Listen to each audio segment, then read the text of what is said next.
Good morning. This is Father Stephen Kelly from St. John's Church in Detroit. We're continuing our series of daily morning meditations, where we generally look at one or another of the lessons that are assigned for morning or evening prayer, what is known as the daily office lectionary. Let's continue our way through the story from St. John's Gospel of the raising of Lazarus. We know that Mary and Martha, her sisters, are mourning Lazarus' death. Jesus has now come to Bethany, where they live. Martha has gone out to meet Jesus on the way to their house and explained to him that Lazarus has died. And Jesus asked her, "Do you believe in the resurrection?" And she said, "Of course, I believe in the resurrection at the last day." And Jesus says those important words, "I am the resurrection and the life." And then Martha confesses that she knows that he is the Messiah, the Christ. Now she rushes back to tell Mary, her sister, that in fact Jesus the Master is here. So John chapter 11, beginning at verse 28. "And when she had said so, she went her way and called Mary her sister secretly, saying, 'The Master is come, and calleth for thee.' And as soon as she heard that, she arose quickly and came unto him. Now Jesus was not yet come into the town, but was in the place where Martha met him.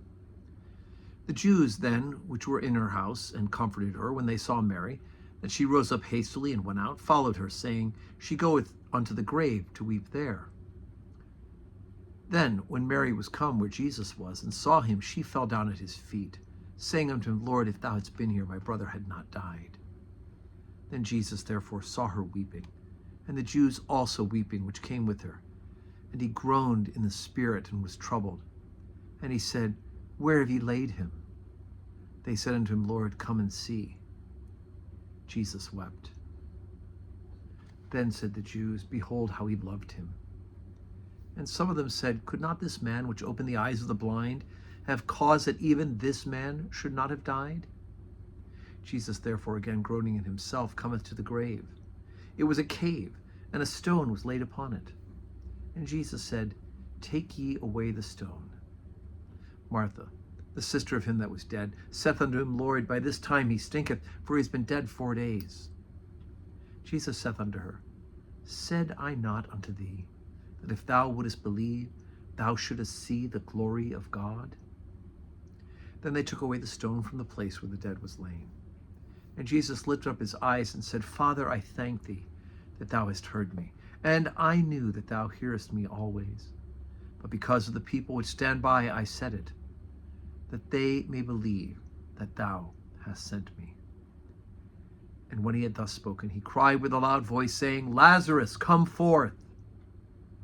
And he that was dead came forth, bound hand and foot with grave clothes, and his face was bound with a napkin.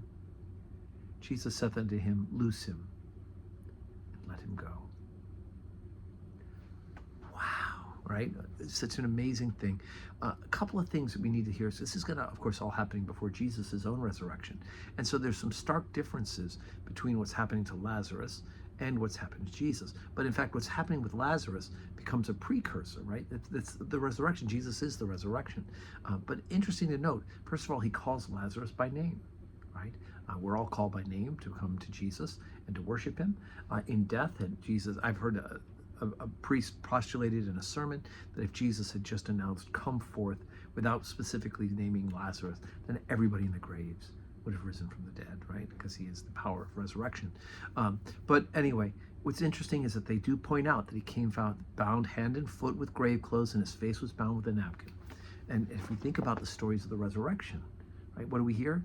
We hear the grave clothes were still there on the tableau where he was lying, and the napkin on his face was folded up and placed on there, right? So this is very different than the hasty resurrection of Lazarus, the Jesus' resurrection. 3 days in the tomb, not 4, but also the fact that Jesus left the grave clothes there and was risen from the dead. And of course, in the sense of he rose Lazarus, he commanded Lazarus to be risen from the dead, but Jesus himself, being God, rose from the dead himself. So anyway, so precursors to what's coming with the story of the resurrection. Today is Friday. We don't have public worship. Oh, we do have, it's Friday in Lent. Sorry. We have 11 o'clock Mass today, and 11:15 Mass today, and noon Stations of the Cross. I hope you can join us in person. Come worship with us. If not, you can watch the Mass on the live stream and pray with us there. But may God grant us a Friday that's full of blessings.